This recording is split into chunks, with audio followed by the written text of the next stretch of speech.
देख रहे हैं न्यूज 7 हिंदी। राष्ट्र प्रथम। अब खबर फर्रुखाबाद से, जहां फतेहगढ़ स्थित कानपुर रोड पर एक साइबर प्रिंटर्स प्रतिष्ठान में शॉर्ट सर्किट से अचानक आग लगी। आग लगते ही इलाके में अफरा तफरी का माहौल बन गया और स्थानीय लोगों ने तुरंत फायर ब्रिगेड को इसकी सूचना दी। मौके पर पहुंची दमकल टीम ने कड़ी मशक्कत के बाद आग पर काबू पा लिया। आग की चपेट में आने से प्रतिष्ठान के बिजली के मीटर पूरी तरह जल गए, लेकिन समय रहते आग बुझा दिए जाने से बड़ा हादसा टल गया। भारी आर्थिक नुकसान टल गया। बिजली विभाग की टीम ने भी मौके पर पहुंचकर बिजली आपूर्ति बंद की और जांच शुरू कर दी। क्या नाम है आपका? मनीष अग्रवाल। आग किस वजह से लगी? मीटर में कोई शॉर्ट वगैरह हुआ था, शॉर्ट सर्किट हुआ। तो किस तरीके से आग बुझाई गई? रोड पे हुआ, फिर उसका मीटर में हुआ। तो किस तरीके से आग बुझाई गई? आग पहले हम लोगों का जो फायर सिलेंडर थे, 4 सिलेंडर थे, उनका इस्तेमाल किया था। उसके बाद फायर लगभग बुझ गई थी। थोड़ा बहुत जो रह गया था वो फायर ब्रिगेड ने आके बुझाया। तो फायर ब्रिगेड तुरंत आ गई थी? हाँ, फोन किया था, थोड़ी देर में ही आ गई। लगभग कितना नुकसान हुआ होगा? नुकसान ऐसा कोई विशेष नहीं है।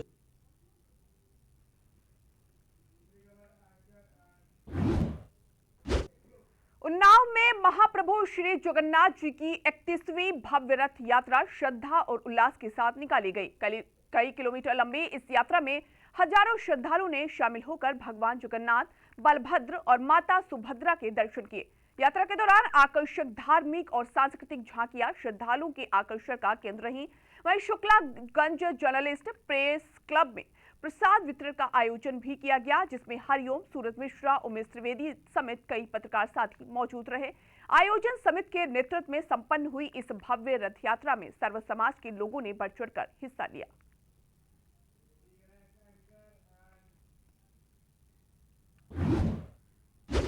अमेठी पहुंचे उत्तर प्रदेश के जल शक्ति मंत्री स्वतंत्र देव सिंह ने पूर्व विधायक स्वर्गीय दादा तेजभान सिंह के 13वीं संस्कार कार्यक्रम में शामिल होकर उन्हें श्रद्धांजलि अर्पित की। मंत्री ने उनके पैतृक आवास पहुंचकर परिवार से मुलाकात की और साथ ही शोक संवेदना व्यक्त की। इस दौरान स्वतंत्र देव सिंह ने कहा कि दादा तेजभान सिंह के नाम से पूरे जिले में भारतीय जनता पार्टी की पहचान रही है। उन्होंने कहा कि कांग्रेस के सबसे मजबूत दौर में भी दादा तेजभान सिंह अपने सिद्धांतों से कभी नहीं डिगे। समाज की हर वर्ग का सम्मान करना उनकी सबसे बड़ी पहचान थी। मंत्री ने आगे कहा कि उनके निधन से क्षेत्र ने एक जनप्रिय और सिद्धांतवादी नेता को खो दिया है।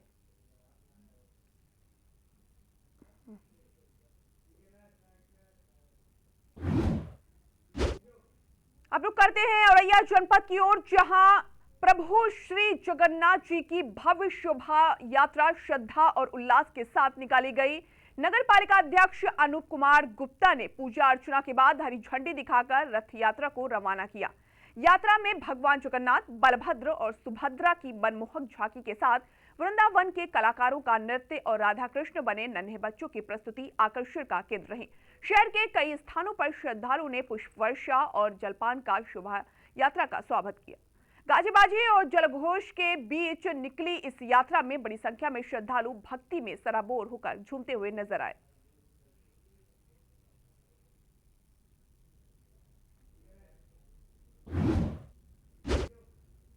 आजमगढ़ में मुख्यमंत्री सामूहिक विवाह योजना के तहत 2026-27 के लिए 1600 जोड़ों के विवाह का लक्ष्य तय किया गया है, जबकि अब तक करीब 2000 आवेदन प्राप्त हो चुके हैं।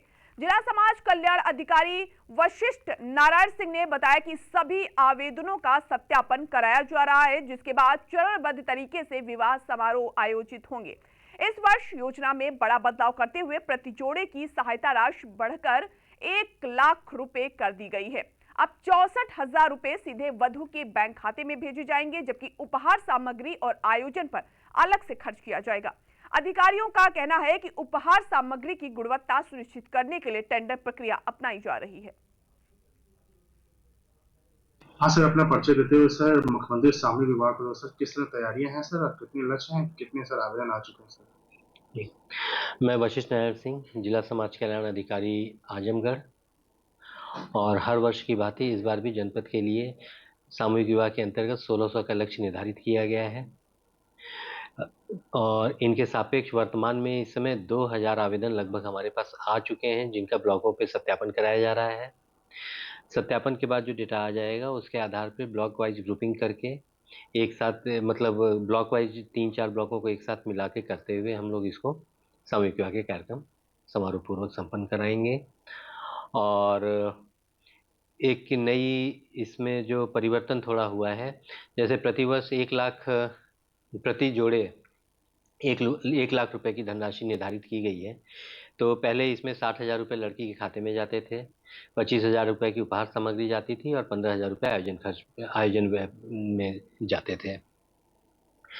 परंतु इधर चूँकि हमारे प्रधानमंत्री जी का भी ये आह्वान रहा कि चांदी और सोने की खरीद में कमी लाई जाए, और इसमें जो उतार चढ़ाव आ रहे हैं चांदी के दामों में, इसको देखते हुए 4,000 रुपये टेंटेटिव रूप से उसका दाम मानते हुए चांदी की पायल और बिछिया उसको हटा दिया गया है।